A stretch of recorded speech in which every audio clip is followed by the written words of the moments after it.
Good evening, and thank you for joining us. And as we come on the air tonight, the number of coronavirus cases in the United States is growing exponentially. And the Surgeon General says it is going to get worse this week. Good evening, and it's great to have you with us here on this Thursday night. And that sobering new headline just before we came on the air tonight, the U.S. now has the most diagnosed cases of coronavirus in the world. Staggering number of officers off the job as they fight an invisible enemy. Kind of getting worse and worse. We had to get a refrigerated truck to store the bodies.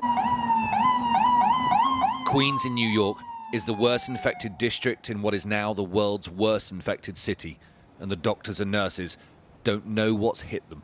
How is it? Hell. Biblical. I kid you not.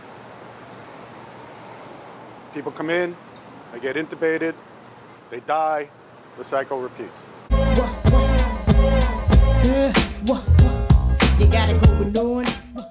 What's good, y'all? So we're back to another episode of Quarantine.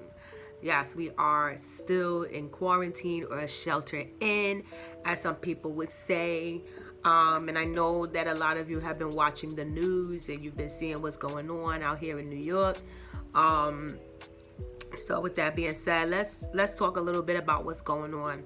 So I know my energy is a lot different from when I started 2 weeks ago. I got a crack in my neck. God damn. My neck is it's like right here, a little crack that needs to just be. But anyway, so yeah, my energy is a little bit lower this time around. Solely because, you know, the quarantine is kicking in. I'm not able to travel. I'm not able to move around like I really like to. I'm extroverted. I like to move. I'm not really extroverted. I'm ambivert. I'm an ambivert. I really like to talk to people. I really like to be outside. I really like to be out and about at night. Even in the daytime, I like daytime events. I like being with my friends. And this is like, you know, it's kind of boring. You know what I'm saying? I like to travel. I like to do stuff. And I also hate feeling like, you know, confined. So let's talk about confinement. So as some of you know, you've been looking at the news, and you know that New York City, we're basically threatened to have a harsher lockdown. We'll do a quarantine, short-term, 2 weeks on New York, probably New Jersey, certain parts, and Connecticut. So with that being said, this is what Cuomo had to say. Good to be with you. And as far as the quote-unquote quarantine, which means a lot of different things now, obviously, in this environment, but that's where we are, that's what we're doing. We started a mandatory isolation. You stay home unless you're an essential worker. I don't know what an enforced quarantine means, but that's what we're doing already. That's not a quarantine. That would be a lockdown. If you said that we are geographically confining people, that would be a lockdown. That wouldn't make any sense. This is a time when the president says he's trying to restart the economy. New York is the financial sector. You geographically restrict a state, you would paralyze the financial sector. You think the Dow Jones, the stock market has gone down, it would drop like a stone. So, me personally, I feel like this lockdown, if it were to happen, which I don't think it will, if it were to happen, I think that it would literally cause mayhem. I think that it would cause a lot of issues. I think it would cause just complete chaos, especially in New York City. Upstate, I'm not too sure. I know that certain parts of upstate already struggles with security, law enforcement, etc., all that great stuff. Specifically Buffalo, Newburgh, Poughkeepsie, like those areas are, you know, they're on the, you know, they don't have great security. Being that crime is very high in those areas. Buffalo has like a very high crime rate.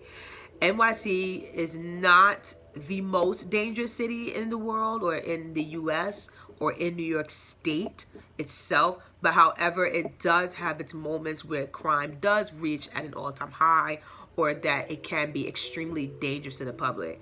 I think that if you do this lockdown, you're gonna see crime spike up. People are already, in New York City alone, people are already living on or below the poverty line.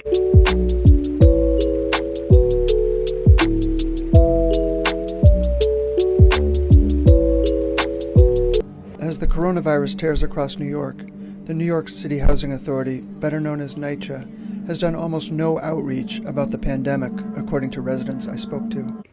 It is very difficult to live not paycheck to paycheck. Because, you know what I'm saying? Like, people are living paycheck to paycheck. Like, every paycheck goes to something. It's very rare that you find somebody that doesn't have roommates, that isn't living with somebody else, that has their own apartment. It's rare. Most people are living with somebody, whether it's their boyfriend, their baby mama, or their cousins, or their aunt, or their grandma, or somebody. This lockdown will already cause issues that we already have in New York City. I don't agree with the lockdown too much. I feel like it's gonna cause a lot of mayhem, and it's gonna cause a concern for safety. We already have law enforcement who are sick and out, or some law enforcement who have already died. It's very complicated here in New York City, especially being that we are the epicenter of the coronavirus. It's tragic. It's sad. Queens being, having the highest count in New York City, period. You know what I'm saying? So it's just a lot. It's a lot to take in. It's really a lot. A lot of us in New York City, we're coping with it. We're going to get out of it. We're really optimistic. We've been through a lot. This city has been through a lot. This city has been through bankruptcy. This city has been through bailouts. This city has been through hurricanes. This city has been through blizzards. This city has been through crime. Just a lot. 9/11, you know what I'm saying? Terrorism. We've been through a lot, and I feel like we're going to get out of this. New York, we're going to make it.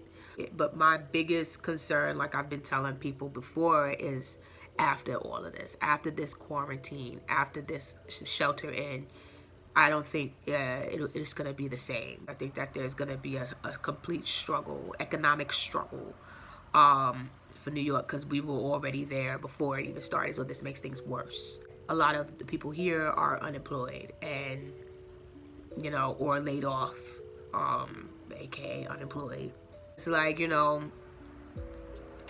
I'm just a little bit tired.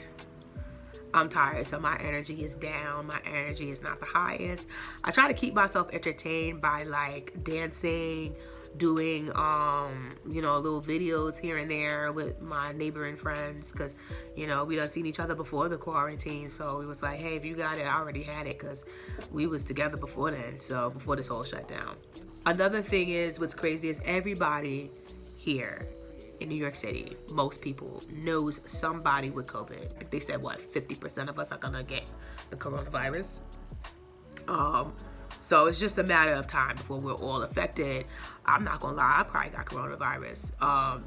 Maybe I don't have any symptoms. It doesn't look like it. I'm asymptomatic right now.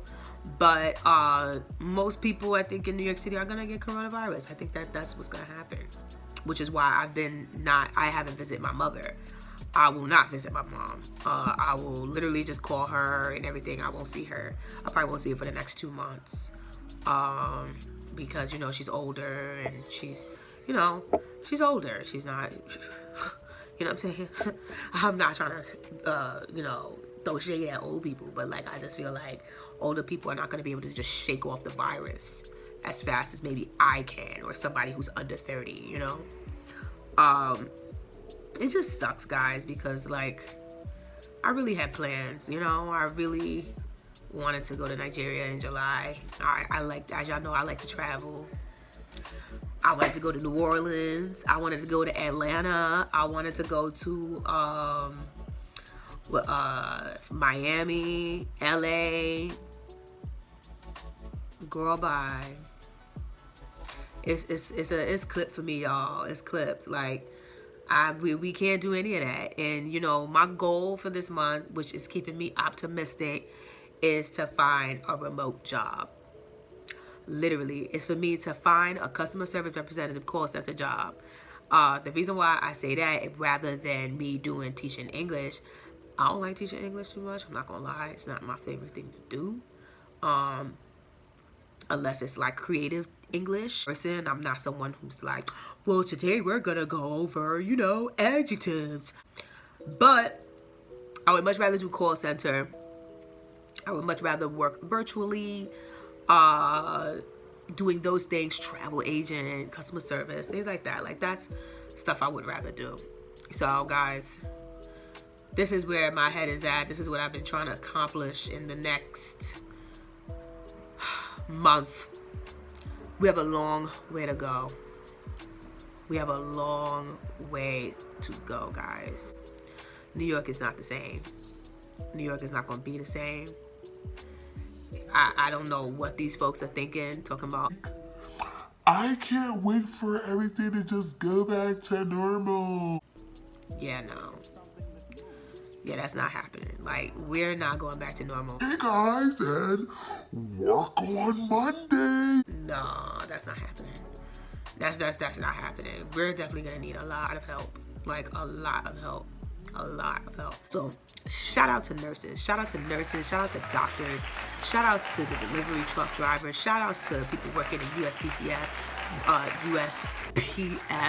what the fuck? Shout outs to everybody working at Amazon. I remember those days. Shout outs to people, you know, doing all the gas deliveries, the gas trucks, everything, water trucks, you name it. Shout outs to all of y'all. Y'all are really the MVP, especially nurses and doctors, nurses assistants, surgeons, everybody that's on the battlefront right now. Shout outs to you, and shout outs to my YouTube subscribers. Thank you for subscribing and like commenting and keeping in touch. And y'all know that I talk to y'all outside of YouTube as well. So shout outs to you. Give yourself a round of applause, y'all. Tell me what quarantine is like in your area. Like, comment below what state you from, what's it like there, what's happening. I'll catch y'all later. Till next time, see you.